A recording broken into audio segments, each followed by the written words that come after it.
Esto pasó en realidad.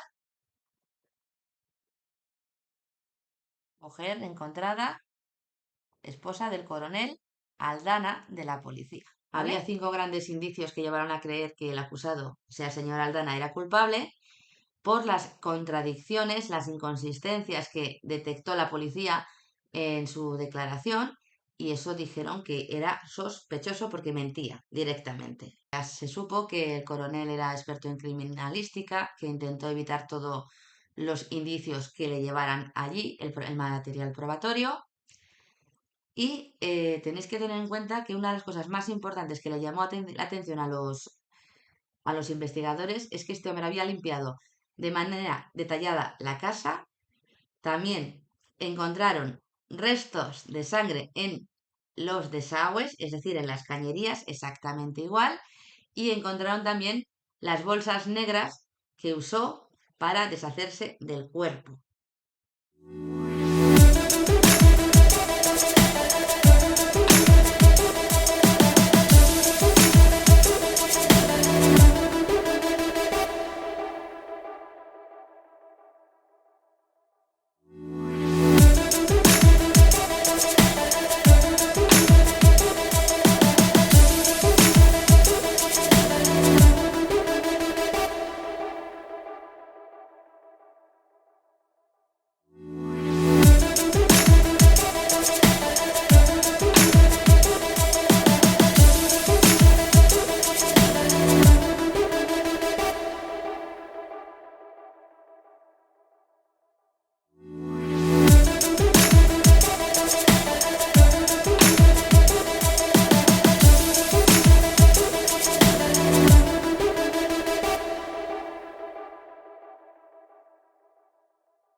El aberrante homicidio de una señora que se llamaba Erika Cecilia Generis Gutiérrez, que ocurrió en Colombia en el año 2009 y que tiene conmocionado todavía a la población de Cartagena, donde vivía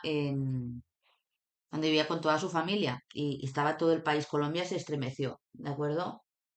Bueno, el tema es del homicidio de Erika, que ocurrió, como os he dicho, el 9 de septiembre del 2009 en su casa, en Ibagué, que es una localidad de Colombia, en medio de una situación de infidelidad descubierta por su marido.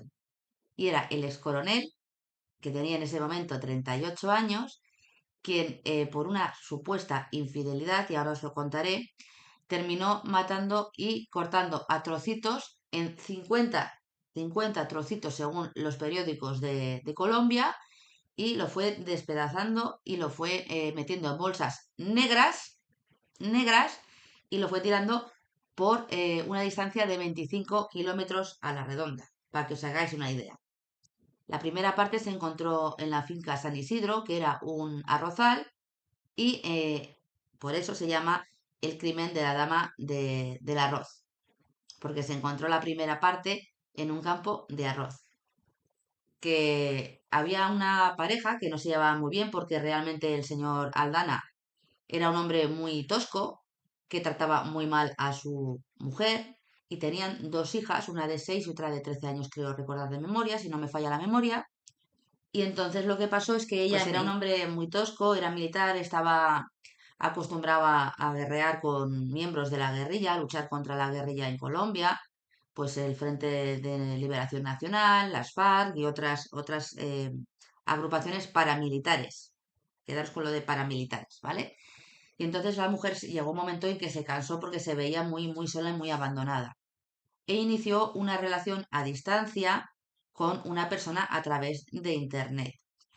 Y habían quedado, una vez que había viajado a Colombia, su supuesto amante, que no era amante porque era a través de la red, no se habían conocido, y ella había decidido abandonar al coronel Aldana e irse con sus hijas y esta persona a vivir su vida a otro lugar, ¿de acuerdo? Entonces, el tema es que se iba a ir, y esa mujer desapareció y su familia no sabía nada. Él no había puesto la denuncia de desaparecidos y tuvo que ponerla a la familia, porque él dijo que se había ido a Medellín, había cogido un autobús y había desaparecido como hacía normalmente, que había viajado y que se había ido. Bueno, pues entonces empezó a encontrarse este hombre en el campo de arroz la cabeza y les costó 4 días encontrar todos los trozos del cuerpo que habían encontrado, que había seccionado este hombre en 50 trozos. Pero lo más heavy es que este hombre, para que os hagáis una idea, aparte de desmembrar el cuerpo en muchos trozos, había dejado el cuerpo muerto porque le había dado un golpe en la cabeza cuando ella estaba delante del ordenador, porque decía que estaba estudiando. Este hombre supo de la infidelidad porque instaló un servicio espía, un programa espía, lo fue a instalar a su casa con un miembro de la comisaría de policía porque sospechaba de que su mujer le era infiel y entonces él, cuando estaba ella en casa haciendo lo que tuviera que hacer en el ordenador, él desde donde estaba podía acceder a lo que ella estaba haciendo. Realmente es escandaloso. Bueno, pues llegó por atrás, le dio un golpe muy fuerte en la cabeza y esto está dicho por la autopsia, la metió en una bañera, la dejó allí toda la noche. Bueno, la dejó allí todo el día. Sus hijas fueron a su casa, no se dieron cuenta de que su madre estaba en ese baño y cuando las niñas se durmieron, cogió un bisturí o algún cuchillo, un elemento afilado y le destrozó la cara con 58 cortes para evitar la identificación. Entonces, cuando las niñas se durmieron, pues el hombre cogió, empezó a rajarle lo que es la cara para que evitar la identificación. Y como este hombre tenía conocimientos de criminalística, había tenido acceso a estudios de criminalística por su trabajo, pues se dedicó a quitar todos los elementos del cuerpo que pudieran suponer la identificación. Y eso entraña que le cortó todas las huellas dactilares de la mano para que no hubiera identificación, le desfiguró la cara con 56 trozos, le quitó las prótesis mamarias, porque sabéis que las prótesis mamarias llevan un código que identifica a la persona, y no contento con eso, le quitó la costilla tercera y cuarta para que no pudiera hacer un análisis forense del cuerpo. Y el hombre siguió con su vida y con sus hijas y no había ningún tipo de problema. ¿Qué pasó? Que es que de verdad el cuerpo fue, yo he visto, no puedo poner las imágenes. Pues resulta que encontraron los cuerpos y, claro, lo que hicieron en Colombia, porque yo he visto los documentales que ha habido, realmente fue una investigación chapó. Es que fue chapó, porque tuvieron que hacer, para poder identificar a esta persona, obviamente, le tuvieron que ir pegando los cortes de la cara uno a uno con pegamento para que se pudiera identificar más o menos, la tuvieron que pintar, hacer un dibujo y intentar de todas formas, básicamente, que las huellas dactilares pudieran quedar algún vestigio para poder identificarla. Lo que pasa es que había un pulgar y un dedo índice, un pulgar y un dedo índice, que una vez que se pegaron, había un patrón y entonces se metieron en una base de datos y miraron las personas que estaban desaparecidas que tuvieran más o menos la edad que precisamente se estimaba que tuviera la persona, porque claro, al no tener la costilla tercera y la cuarta no podía ni siquiera datar la edad de la víctima. Y decían que era una mujer entre 25 y 35, 45 años. Y resulta que sí, que era una mujer de 32. Es real. Esto es real y pasó en Colombia. Cuando consiguieron identificar a esta persona, mm, se llegaron a pensar que era un tema que habían hecho por venganza hacia el marido de esta señora, los paramilitares, porque normalmente sabían que esas cosas podían hacer los sicarios, pero les extrañaba porque realmente un sicario no se dedica a hacer lo que le hicieron a este cuerpo. Pero no la puedo poner y en el documental también se ve un agujero aquí como que le había quitado, no la parte superficial, no, le había quitado todo el trozo para que a la gente no se le pudiera identificar. Entonces empezaron a investigar y no encontraban el nexo de unión entre la desaparición de esta persona, el homicidio de esta chica, de Yeneris, Cecilia y el coronel Aldana. Y entonces, ¿qué hizo la policía? Pues incautó un ordenador que había en la casa y se hicieron periciales informáticas. Y ahí se supo lo que había hecho este hombre y que existía una infidelidad por parte de la mujer hacia su marido. Y llegaron a hablar con la persona que había estado hablando con ella, recordar de memoria que era de Puerto Rico. Entonces este hombre se dieron cuenta de que había algo raro, que no les encajaba lo que era la actitud de este señor y pidieron una orden de registro en el domicilio de la pareja. Y se encontraron que las paredes habían estado recién pintadas, os va sonando, ¿no? Como Rosa Peral. Estaba toda la escena muy limpia, pero pasaron el Blue Star y realmente lo que encontraron con eso, con el Blue Star, que había restos de sangre.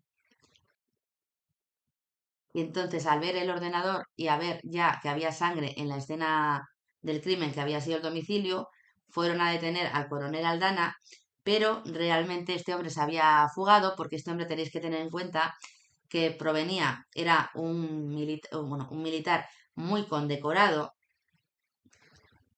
muy condecorado, tenía un hermano abogado o una hermana, tenía familia también en la fiscalía y era una familia muy bien situada en Medellín.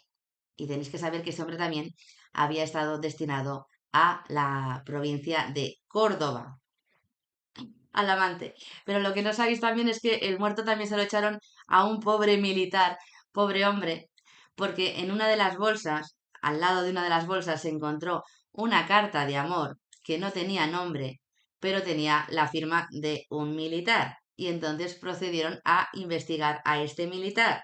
Y el militar estaba acongojado directamente porque él decía que él no había hecho absolutamente nada y le dijeron que cómo es que había una carta de amor al lado de los restos directamente del... Se me ha ido. Al lado de los restos que se habían encontrado. Y él dijo que él estaba escribiendo una carta de amor en un autobús militar tal día y que estaba intentando disculparse con su pareja y no le gustaba cómo estaba quedando la carta y la tiró por la ventana, la ventanilla del autocar militar con tan mala suerte que fue a parar justo al lado de las bolsas. Y entonces la policía comprobó, teniendo retenido al militar, si efectivamente se había hecho esa ruta ese día que decía el militar y pudieron comprobar que efectivamente esa ruta existía y que la persona a la que iba dirigida la carta no era la persona fallecida, asesinada, sino que era la pareja de este militar. Pues este hombre, el coronel, ahora se supo después, claro, obviamente, porque había indicios que determinaban que había sido él, que le había matado con un golpe en la cabeza, bueno, la había dejado inconsciente, y este sí que empezó a desfigurar la cara a su mujer estando con vida. Es decir, estaba inconsciente, pero no estaba muerta cuando el hombre empezó a hacer las barbaridades que hizo con el cuerpo de su esposa. Ya se supo que el coronel era experto en criminalística, que intentó evitar todos los indicios que le llevaran allí, el material probatorio. Y tenéis que tener en cuenta que una de las cosas más importantes que le llamó la atención a los investigadores es que este hombre había limpiado de manera detallada la casa. También encontraron restos de sangre en los desagües, es decir, en las cañerías, exactamente igual, y encontraron también las bolsas negras que usó para deshacerse del cuerpo, que el hombre golpeó a la cabeza y que estuvo cortándola mientras ella estaba viva, como os he dicho, ¿vale? 50 trozos, que se dice pronto. Yo no sé cómo lo corto. Se tiró por las calles de Ibagüé y había 5 grandes indicios que llevaron a creer que el acusado, o sea, el señor Aldana, era culpable por las contradicciones, las inconsistencias que detectó la policía en su declaración y eso dijeron que era sospechoso porque mentía directamente. ¿Quién lo descubrió? Un pobre campesino que iba a sembrar arroz. Un pobre campesino. A mí cuando yo vi que he visto las imágenes de la cara, que le tuvieron que pegar todas las heridas una por una para intentar poder identificarla y pintarla y compararla con fotos de personas desaparecidas, realmente tengo que alabar el gusto del equipo de criminología y criminalística de Colombia, porque hicieron un trabajo muy, muy, muy detallado. Jesús Vergara Padilla, ese era el abogado de las víctimas. Entonces dice que lo más fuerte lo realizó, el alegato más fuerte lo realizó la procuradora Marta Patricia Peñaloza, quien de una forma clara y basada en posibilidades expresó su deseo de fallo condenatorio. Esto está todo sacado de la hemeroteca de Colombia. Y en su exposición la jurista dividió el crimen en dos etapas, una inicial por la parte desde el momento mismo en que Erika recibe 4 golpes en el cráneo, 4, porque se hizo una autopsia a conciencia y hicieron una investigación que llegaron a determinar que incluso cuando se cortó el cuerpo estaba desnudo porque no había ningún tipo de fibra que supusiera que la víctima estaba vestida, entonces estaba desnuda y no pudieron encontrar la ropa. Lo que sí que encontraron ropa ensangrentada del coronel Aldana en la casa. Recibió 4 golpes en el cráneo, que tenía las correspondientes marcas, que la dejaron inconsciente, y otra posterior donde se realizó el corte de los cuerpos a trocitos y posterior desplazamiento de los miembros, ¿vale? Es que no puedo decir la palabra. Varios temas así de mujeres en el 2009 y hubo hasta manifestaciones porque aquí la gente, incluso un político contrató a 2 personas que se encargan a matar a otras por dinero y estaba siendo investigada. Esta señora, la procuradora que os he dicho, dice que estamos ante un crimen que expresa pasión humana. Un hombre se enteró de la infidelidad de su esposa, infidelidad que fue confirmada a través del Messenger Detect, el programa espía instalado en el computador de la persona fallecida. Y este hecho le llevó a la procuradora, que representaba a la familia, a que el móvil del asesinato son estas conversaciones explícitas que no dejaban duda a la infidelidad de Erika y que es evidente que el coronel Joaquín Enrique Aldana no es un psicópata ni un monstruo, es un marido dolido que sin tener la intención de matar a su esposa le propinó la muerte. Aquí ahora dicen también que es una muerte accidental. Esto sí que no es una muerte accidental, de ninguna de las maneras, de ninguna. Y aquí sí que se pudo comprobar por la autopsia que la mujer estaba viva. Pero es que además también faltaban trozos blandos, porque había cortado partes del cadáver que eran imprescindibles para poder identificarla. Y la tuvieron que identificar, como os he dicho, pues por reconocimiento facial, reconstrucción de la cara, dibujo, y luego por intentar que las huellas de las manos tuvieran alguna coincidencia, y al haber puesto la madre de esta señora, de Erika, la denuncia porque el coronel Aldana no denunció su desaparición, pues se mostró un perfil genético con la sangre del cuerpo de la víctima y fue comparado con la madre de esta señora. Según la teoría que habían expuesto, después del estado de alteración en el que Aldana estuvo, quiso hacer desaparecer a la víctima, os va sonando, y es cuando decide cortarla a trocitos y deshacerse del cuerpo arrojando las partes en varios lugares. Es decir, en un ataque de celos y de ira porque sabía que lo iba a abandonar, pues la mata, y cuando se da cuenta de lo que ha hecho, realmente dicen que no tenía intención porque estaba en un estado alterado de conciencia, arrebato o obcecación, y que cuando ve que está muerta, pues decide cortarla en trocitos y deshacerse del cadáver. ¿Vale? Y según esa señora que se supone que defendía, lo que vinieron después fueron conjeturas, hipótesis acerca de cómo habían ocurrido los hechos, descartando las partes que no tenían asidero lógico de acuerdo con la jurista.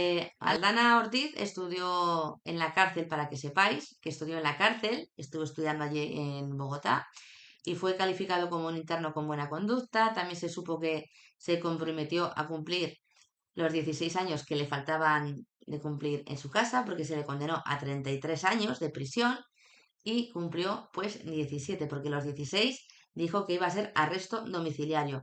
Este hombre sí que tenía poder y este hombre sí que tenía contactos en fiscalía, hermanos abogados, gente en la policía y en el ejército. Y consiguió salir de la cárcel habiendo cumplido la mitad de la pena que le habían puesto. Bueno, después de esto, esta decisión es lógica según la legislación de allí, pero ha sido moralmente criticada por la ciudadanía que considera que este sujeto es un peligro para la sociedad.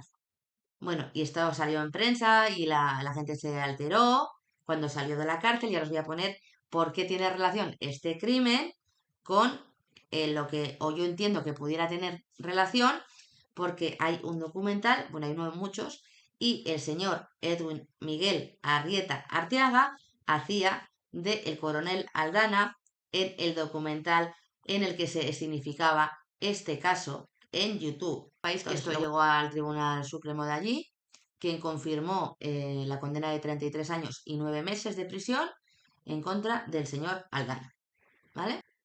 Y el letrado empezó por agregar que no se presentó parcialidad en contra del acusado, ni por parte del juez, y ni de la agencia del Ministerio Público, o sea que dijeron que no eran imparciales. Y tildó las actuaciones del coronel Aldana posteriores al crimen, que buscaba ocultar rastros y la acción criminal porque sabía que su esposa estaba muerta para evitar que fuera descubierto. Esto es el autoencubrimiento impune. Es decir, él no tenía intención. Pues a este señor se le hizo un perfil psiquiátrico que dice, y lo hizo la defensa, que este hombre era alguien dependiente de su pareja, y el tribunal dijo que no había sido dependiente sino indiferente. Lo presentaron como un santo, una persona que era dependiente de una persona y que realmente no estaba en sus santos cabales, cosa que al tribunal no le coló ni lo tuvo en cuenta. Y en la misma sentencia dice que después de matar a Erika Generis buscó despistar a los allegados de esta que la buscaban insistentemente. Del troceamiento del cadáver, el magistrado indicó que la motivación de Aldana era mantener el poder y el dominio sobre ella y así podría disponer del cuerpo. Era una manera de dominación sobre la persona, o sea, un caso de violencia de género delito. No, el asesino acudió a aspectos íntimos que conocía de la señora, como retirar los implantes mamarios que os he dicho, la zona púbica con rastros de operaciones y las partes del cuerpo donde se obtiene el ADN más puro para las muestras, porque no quería que la identificaran. Quería que desapareciera de la faz de la tierra y que nadie la pudiera identificar. El magistrado calificó los alegatos de la defensa que no tienen fuerza probatoria suficiente para ser derruida la sentencia y dijo que la omisión en la denuncia de la desaparición de Erika Generis equivalía al compromiso de implicarlo en la muerte. Perdió la patria potestad de sus hijas, que era realmente el motivo, que él quería tener a sus hijas con él y que no se las llevara su mujer fuera de la localidad, a vivir una nueva vida. Según dicen, el coronel Aldana es comandante de la operativo de la policía Tolima.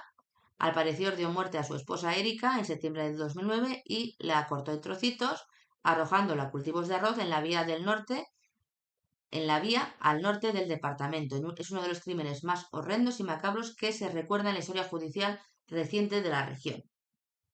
Pues lo que os he dicho, perdió la patria potestad de sus hijas porque el tribunal dijo que el móvil más fuerte en la ocurrencia del crimen fue el descubrimiento que Aldana hizo de la infidelidad de su mujer, que pretendía llevarse a sus hijas para impedir que se fuera, y decide acabar con la vida de esta persona para quedarse con las niñas y que la mujer no lo abandonara. Y dice que Aldana habría ejecutado el homicidio para quedarse con la custodia de las menores. Al finalizar la lectura de la sentencia, el tribunal instó al Instituto de Bienestar Familiar a garantizar los derechos de las hijas de Aldana, realizando los trámites para retirarles la patria potestad al acusado y que se constituyan estas a través de un apoderado judicial en incidentes separados. Ordenó el embargo de un apartamento y un lote, propiedad de Aldana, para poder pagar la responsabilidad civil a sus hijas. Y además, el tribunal dijo en relación a Joaquín Aldana y la relación que pudiera mantener con sus hijas, que ésta debe evitarse porque había habido una hegemonía nefasta sobre las menores de quien llevó a su madre a la muerte. Colombia, en ese momento, como no había legislación antiviolencia machista sobre la mujer, pues recibió una reducción de pena. Y de los 33 años y 7 meses que le pusieron, cuando le faltaba poco tiempo por buen comportamiento, trabajos y estudios realizados, se le dejó salir de la cárcel y estar en arresto domiciliario. Y así lo decidió el Juzgado Segundo de Ejecución de Penas y Medidas de Bogotá. Empezó a recibir, cuando le restaban poco tiempo para cumplir la mitad de la pena, empezó a tener permisos de 72 horas por un buen comportamiento para disfrutarlo con su familia, que no sé con qué familia sería, con sus hermanos y sus tíos, porque con sus hijas no. Y en enero del año 2019, es decir, 9 años después de haber asesinado a su esposa, Aldana volvió a acaparar la atención de los medios de comunicación porque se presentó en Año Nuevo en libertad y estuvo con su familia en Ibagué. Este hecho causó indignación en la opinión pública, como os he dicho, y bueno, lo que dice la sentencia también es que Erika no merecía morir de la forma cruel en que lo hizo, por eso pidió un sentido de fallo condenatorio para el acusado. Bueno, y aquí esto sale en prensa, en Noticias de Colombia y en el Universal. También insiste que el coronel Aldana pensó que había sido un crimen perfecto, se intentó deshacer del cadáver después de haberlo partido en 50 pedazos, que se dice pronto, y lo tiró en un radio de 25 kilómetros de vía a las afueras de la localidad. Lavó varias veces la camioneta, tiró la ropa de su esposa y cuando fueron a hacer una investigación, una inspección ocular o un registro en los vehículos que tenían, pues resulta que se dieron cuenta que habían sido lavados al día siguiente de producirse el asesinato y no pudieron encontrar ningún tipo de prueba. Recibimos una llamada de la Policía Nacional donde nos informaban que en la Hacienda San Isidro se había encontrado en una bolsa negra unos restos humanos y 50 metros al lado los miembros superiores de un cuerpo humano. Los restos humanos llegan a manos de los peritos del Cuerpo Técnico de Investigaciones.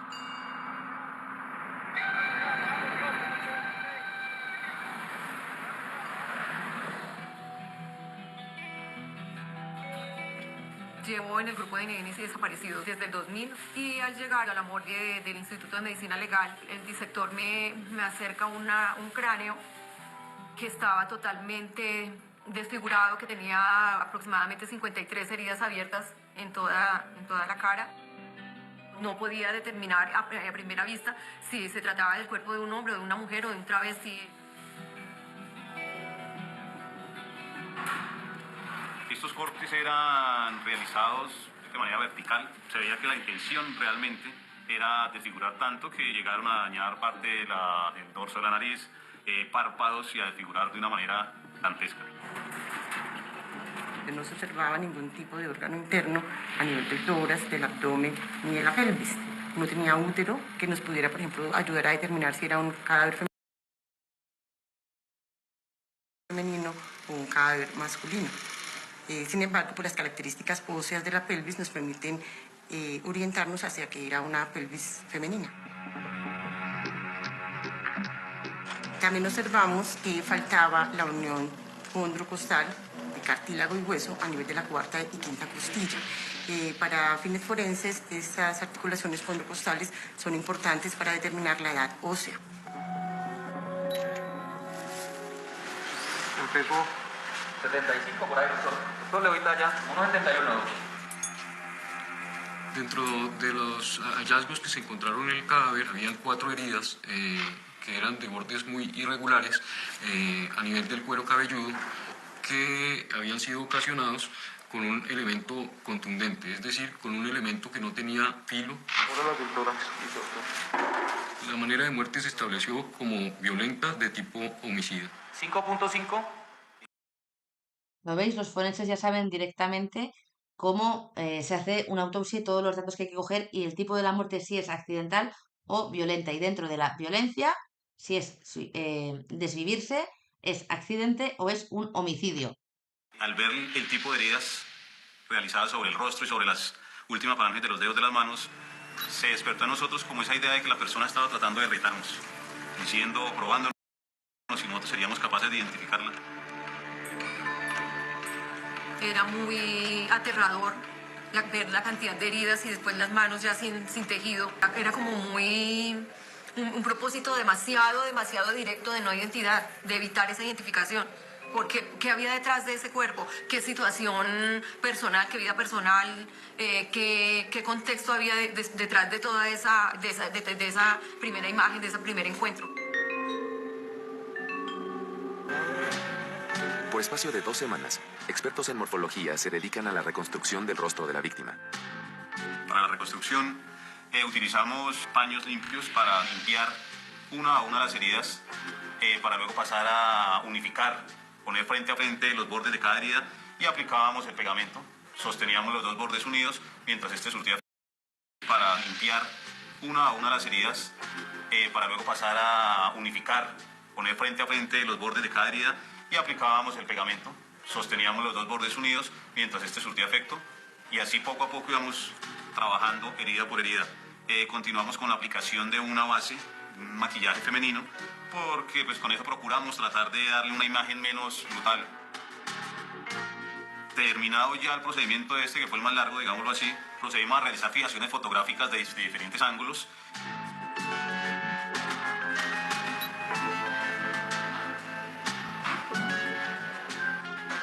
En total, la víctima sufre 58 cortes con bisturí en la cara para evitar que fuera identificada. Lo que llama la atención es la forma como el asesino quiere ocultar su crimen y ver a los funcionarios de la fiscalía con unas porciones de cuerpo, una pierna. Era algo tremendo, sabíamos que estábamos ante un caso muy, muy grande. Aquí os voy a poner solamente la ubicación, ¿vale? Si veis aquí el ratón, se encontró aquí el pie, aquí el tronco, la cabeza, las piernas y los muslos. A ver si os lo pongo. 25 kilómetros tirando restos a las afueras del pueblo. Un campesino encuentra una bolsa con restos humanos en las inmediaciones de una ruta colombiana cerca de la ciudad de Ibagué. En la inspección de la escena, los investigadores encuentran más bolsas con miembros descuartizados que podrían ser de un mismo cadáver. Y una carta de amor, escrita por el militar Gabriel Gómez Trujillo a su amante. Voy a librarme del pasado, cueste lo que cueste. Ante la evidencia, la fiscalía cree que la oxisa podría ser la esposa del militar. Bueno, Gómez, díganos, ¿dónde se encuentra ella? ¿Pero es necesario eso? ¿Ah? Hay un cadáver. A ver, Gómez, ayúdese. Diga dónde nos encuentra. Tenemos que ir para interrogarla. Ella vive en Alvarado.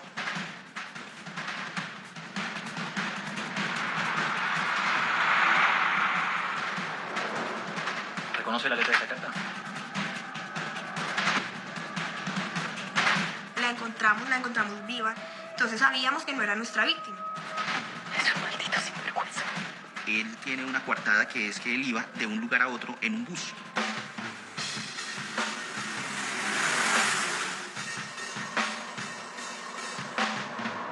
Él arroja la carta y con tan mala suerte que esa carta cae cerca de las partes corporales.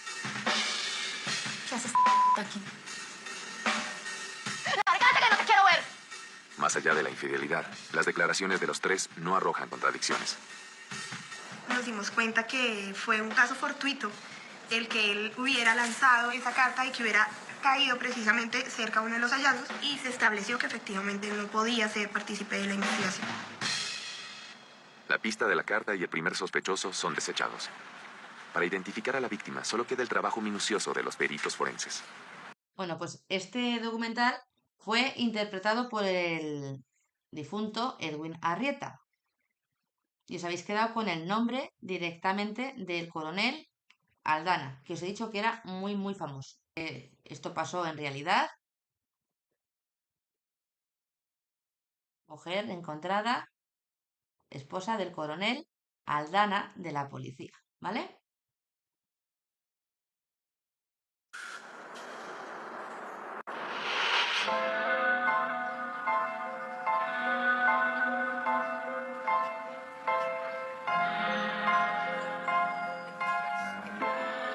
De noche yo digo, Dios mío, ¿por qué pasó esto?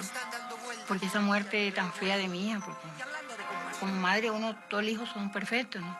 Y yo decía, mi hija era muy especial. ¿Por qué le sucedió esto? Esa muerte tan fea.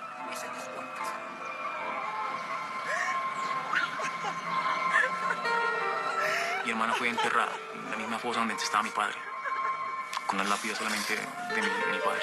Ni siquiera está el nombre de ella. Pues que os voy a poner, para que lo veáis, este señor, Manuel Guillermo Aldana, es el hermano de, del asesino y sigue en la localidad, ¿vale? Sigue habiendo gente con el apellido Aldana Ortiz en la localidad de allí, la recreación de... Gereis, en el corto y en el mediano plazo, era abandonar al coronel, divorciarse de él y irse con sus hijas a vivir a la ciudad de Medellín.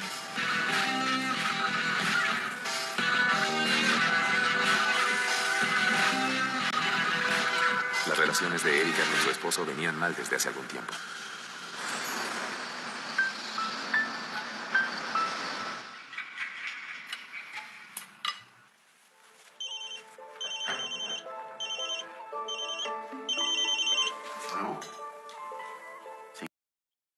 Este señor es Edwin Arrieta, quien hacía de el coronel Aldana. ¿Eh? ¿Sí? Por ahí. Un rato estoy por allá. Mi hermana ya se había dado cuenta de varias infidelidades por parte del señor coronel hacia ella. ¿Quién era? Daniela, comete todo. ¿Quién era? El trabajo. ¿Hoy? ¿Qué querían? Hey. ¿Qué pasó? ¿Y ahora para dónde va? ¿A trabajar? ¿Quién lo llamó? Vuelvo tarde y trata que duerman. Mi hermana ya comenzó a sospechar del coronel desde que recibía regalos, sí, perfumes, camisas, y ella optó una vez por seguirlo. ¿Cómo? Se fue directamente a la estación de policía y entró cuando él sale de una forma muy nerviosa de actuar. Ella se dio cuenta de que en el fondo de la habitación estaba una patrullera, que era la secretaria privada del coronel. Ante las faltas de su esposo, Erika comienza a plantearse un futuro sin el coronel. Ella manifestaba de que él la estaba engañando y muchas veces se presentaron peleas, discusiones, y ella optaba por irse para mi casa, siempre con sus dos hijas. Nunca las abandonaba, nunca las dejaba por mucha pelea que tuviera. Y mi hermana había manifestado que quería separarse. Y digamos que alguien llegó en el momento de ocupar ese espacio que el coronel estaba dejando de ocupar. La fiscalía corrobora la coartada del amante de Erika. La familia del coronel Aldana se siente ofendida por el acoso de los medios. Mi hermano siempre fue una persona muy cariñosa con Erika, muy dado a sus cuidados. Él llorando me dice, yo no hice eso ni lo mandé a hacer.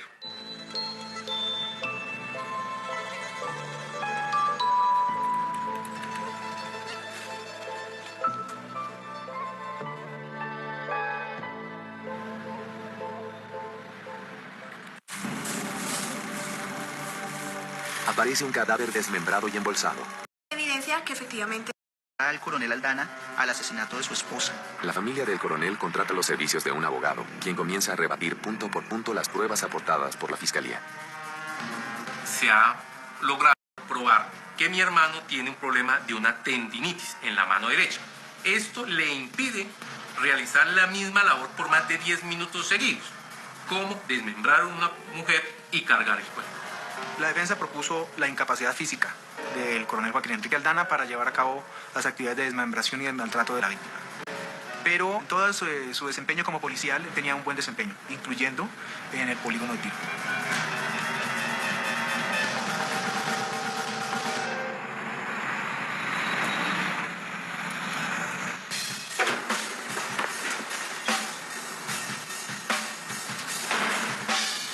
Un punto que llamó la atención es que el coronel Aldana mandaba lavar su carro periódicamente cada 6 meses más o menos. Y al día siguiente de que ocurre el asesinato, manda a lavar el auto. Y él hacía un mes atrás lo había mandado a lavar.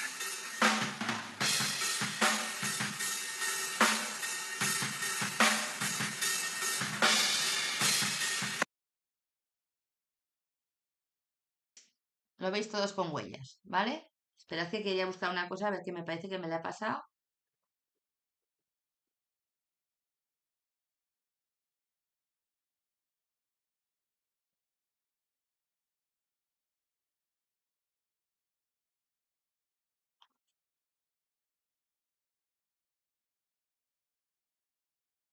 Estoy estudiando, ya le dije.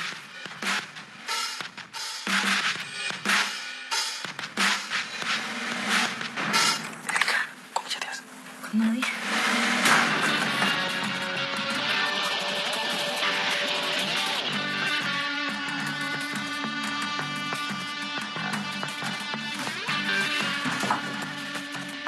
¿Por qué me lo hiciste? ¿Habéis visto el detalle del agua caliente? ¿Habéis visto el detalle, no?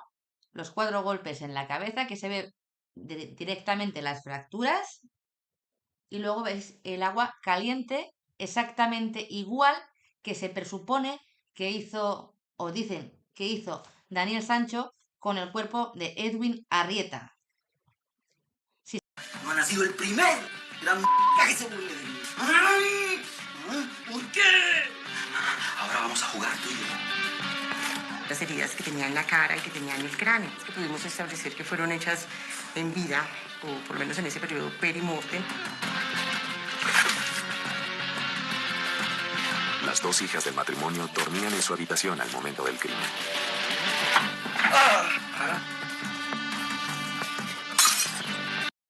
Y qué casualidad que también se corta. ¿Vale? ¿Lo habéis visto, no?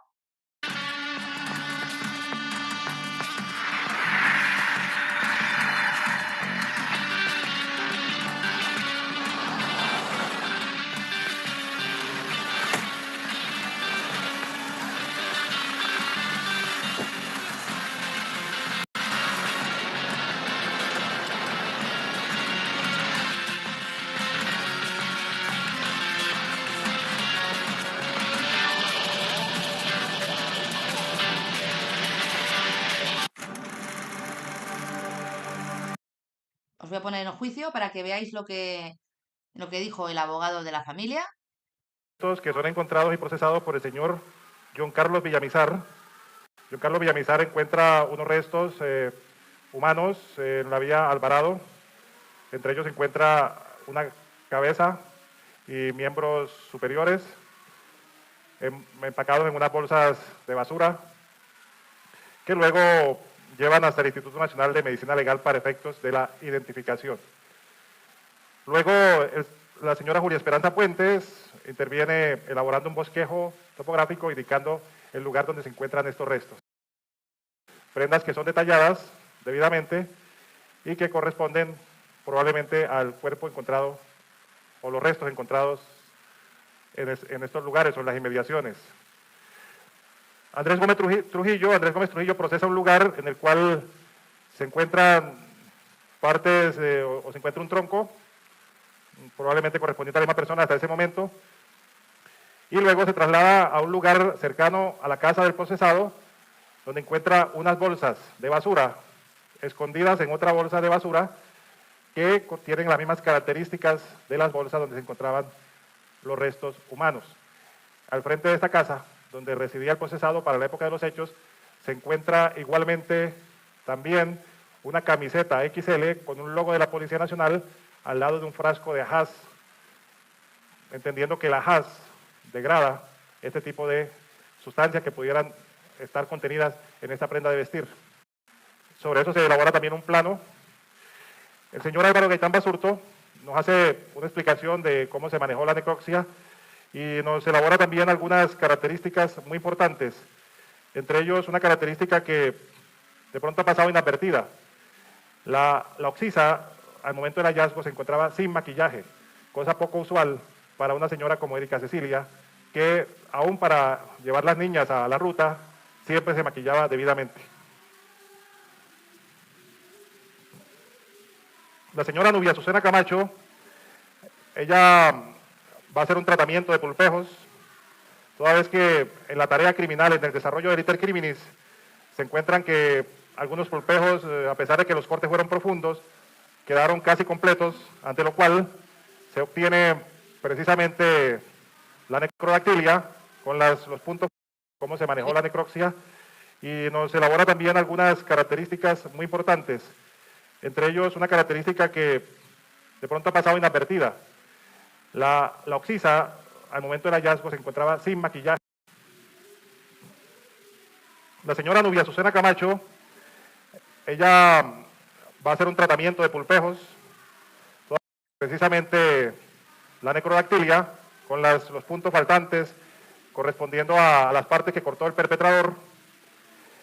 Se logra aquí un primer plano de este corte, y precisamente a través del señor Ovelio Ortega se establece por los diferentes puntos de coincidencia de la impresión dactilar la identificación por esta vía de la lofoscopia de la occisa correspondiente al nombre de Erika Cecilia Generis. La señora Adriana Rojas Barrera, que también participó en las labores de necropsia, ella nos plantea algunos aspectos muy importantes en el procesamiento del tronco, y nos dice que se hicieron desaparecer algunas características para evitar la identificación. Ya se ha hablado aquí de la cuarteta básica. Entre ellas, el perpetrador le quitó la tercera y cuarta costilla y le quitó los dos implantes de silicona donde se podía rastrear la persona o identificar o al médico que hizo ese implante. Este es el abogado de la acusación particular, el abogado de la familia. Aquí tenemos algunas imágenes de la explicación que hace la doctora Adriana, inclusive que hay unas características diferenciales entre los restos, toda vez que algunos tienen unos fenómenos cadavéricos tardíos, destructores mucho más avanzados, como este que tiene la presencia de larvas de moscas, correspondiendo a fenómenos de entomología tanatológica, porque cada una de las partes fue sometida a un tratamiento diferente de acuerdo al lugar y a las características propias del elemento en el cual se encontraba cada parte de estos cuerpos. A través de las diferentes averiguaciones que hizo la Fiscalía, el señor José Ignacio Ávila elaboró un retrato hablado, cuando no se tenía todavía la plena identificación, y se tomó declaración a la señora Rosa Isela Generis Gutiérrez, que nos relata algunos aspectos, que habló con su hermana el día 7, que le iba a enviar una encomienda, que la encomienda llegó el día 9 y el día 9 no tuvo ninguna comunicación con ella, y que el señor procesado le dijo que ella se había ido de viaje, y inicialmente se habló de un vehículo particular y luego de un taxi, y dijeron que iba vestida con jean, blusa roja, una maleta, pero no se puede decir el procesado cómo era esa maleta.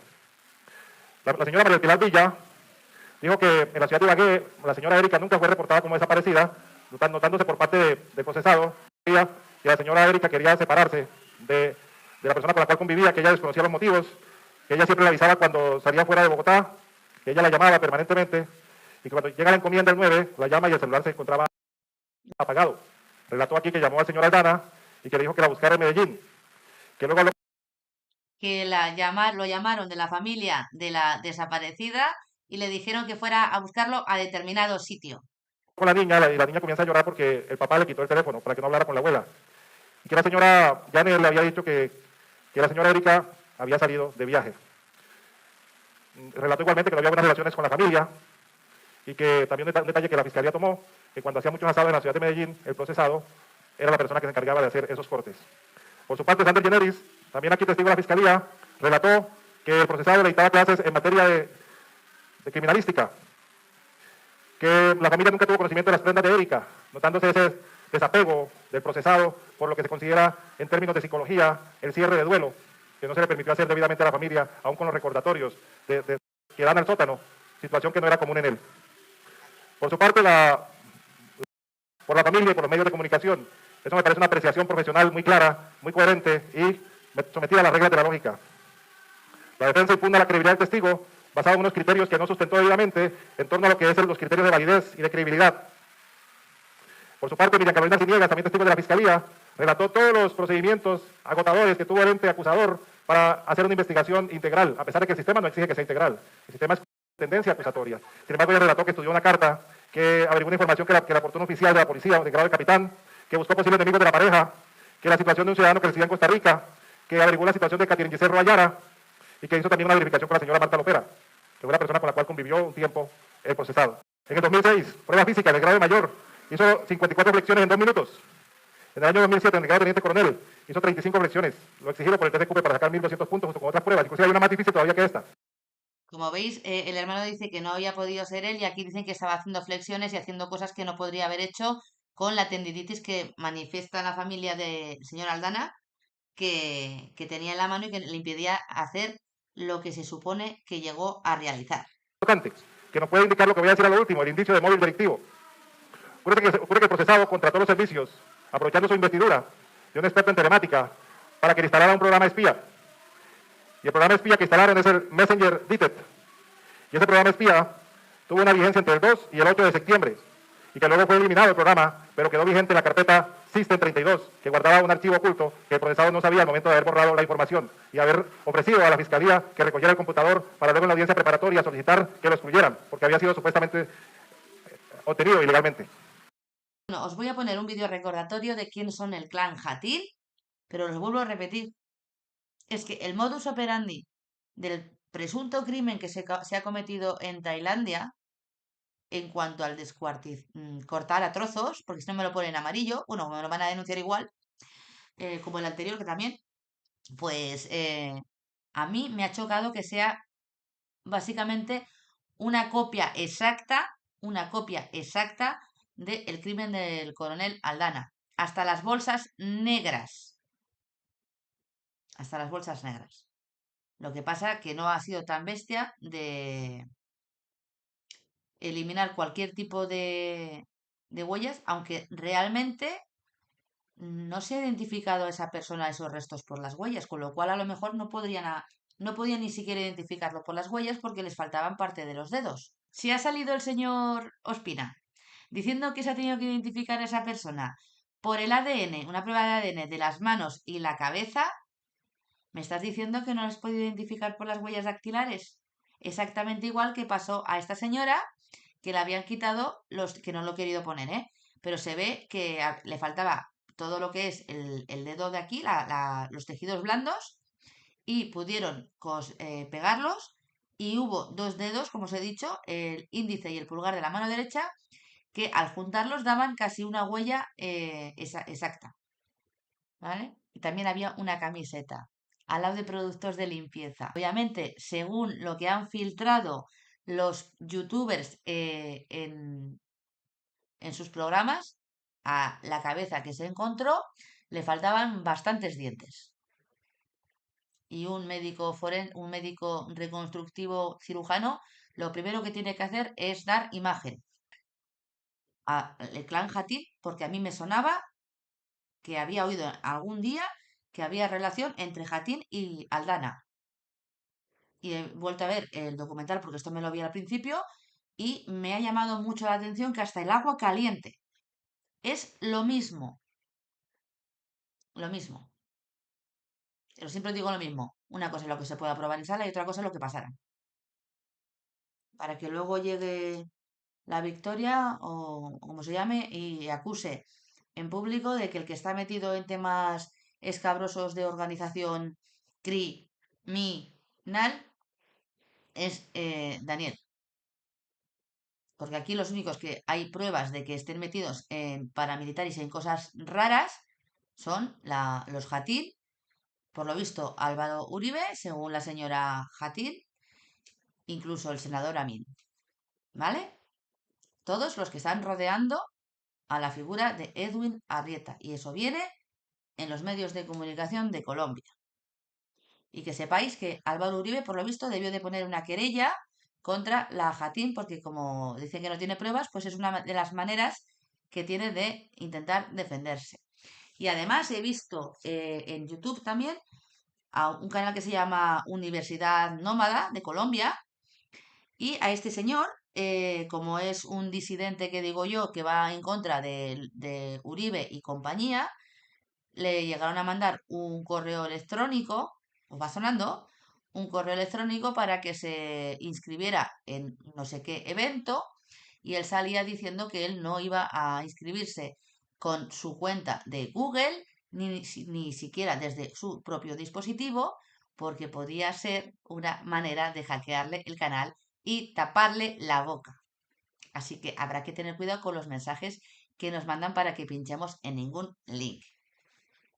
Las casualidades existen, pero en derecho penal muy pocas. las Jatín, paramilitares, narcotráfico, dicho por gente que ha salido pruebas y que está en internet, que hay pruebas y allí hay revistas y hay periódicos y hay cosas que lo están diciendo y están involucrando a miembros de la familia Aldana, al senador Amin, como os he dicho, porque esto si se tira de la manta y no se encubre como está pasando aquí en España con el caso Coldo, ni con la mujer Begoña Gómez, creo que se llama, la del presidente, ¿eh? Pues entonces las cosas cambiarían, porque aquí también tela marinera. Que paséis muy buena noche y nos vemos en próximos vídeos.